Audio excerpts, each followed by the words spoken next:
History 110 explores the birth of the modern world system. Modern world, our world, was born in a violent 19th century collision. Europe's early industrialization created a global disequilibrium that manifested an imperial wave washing over the non-Western world. When the Qianlong Emperor refused British demands for fair trade, British warships blasted Chinese junks from the Yellow River. The humiliating Treaty of Nanjing gave Britain Hong Kong and the right to flood China with opium.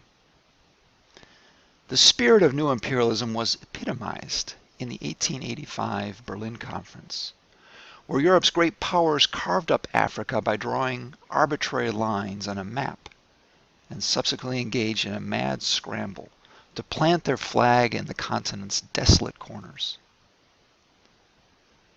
The Western civilizing mission had a depressing tendency to transform into brutal genocide. Half the population of the Congo, for example, was wiped out after Belgian King Leopold II discovered a formula for profiting from Europe's rubber boom. In Europe, the anxieties of modernization stimulated extreme forms of nationalism, while Prussia's victory at the 1870 Battle of Sedan destabilized the European balance of power, setting off a chain of events that would lead to a devastating world war.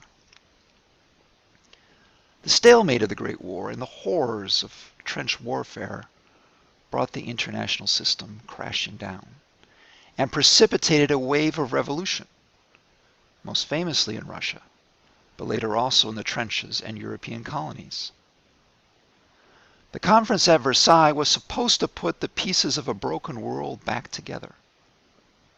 But the treaty to end all wars ended up disappointing all parties and set the stage for future mayhem. Following the 1924 Dawes Act, the international economy found a modicum of stability, but the prosperity of the Roaring Twenties was built upon shallow foundations. On Black Tuesday in 1929, the United States' hyperinflated stock market crashed, inaugurating a global depression that would lead to the collapse of international trade and the social order. During the Devil's Decade of the 1930s, liberal democracy collapsed and all sorts of extremism flourished, from murderous Stalinism to FDR's New Deal socialism and Japan's violent ultranationalism. The racist doctrines of fascism would translate into a doctrine of annihilation warfare that would trigger the most devastating conflict in history, killing over 60 million, mostly civilians, while laying cities and factories to waste. During the course of this semester, we will explore the 20th century by asking the big questions. Why was Japan able to successfully modernize and resist Western imperialism, unlike China and other Eastern empires? What technologies laid the foundation for the first information age and the international economy?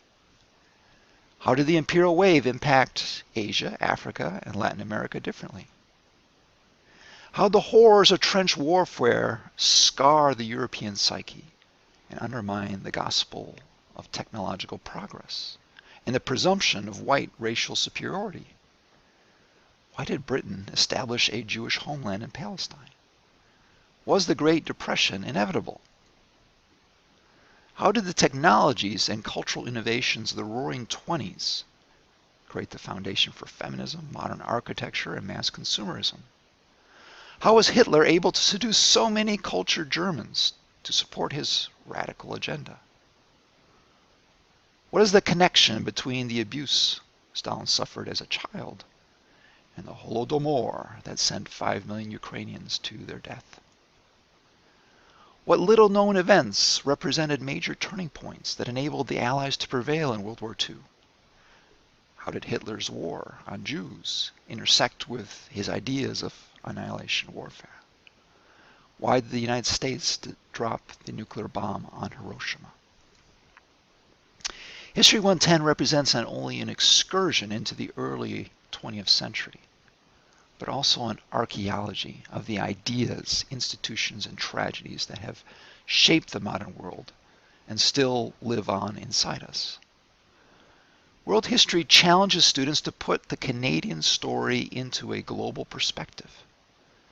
Illustrating case studies drawn from around the world illuminate the dramatic story of the pre-war era, when Western empires were at their height and the world's far distant corners were first stitched together into the modern world system. We've got a textbook of primary sources. The lecture is predicated on the Socratic method with visual images. We use online discussions as a means to build community and deeper discovery and exploration of the 20th century. Welcome to History 110.